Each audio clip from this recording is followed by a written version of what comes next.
The driving force behind wars in this country have been a group of people called the Neocons that are embedded in the State Department.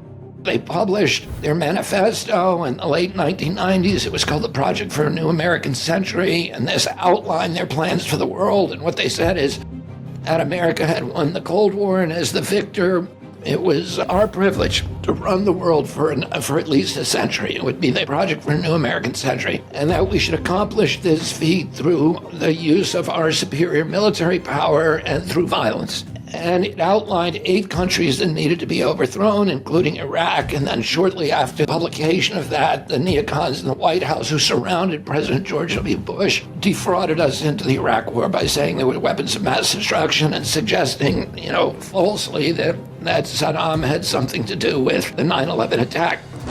Now, that war cost us in the end about $8 trillion. We left Iraq worse than we found it. We killed more Iraqis than Saddam Hussein. The country is now an incoherent battle between Shia and Sunni death squads.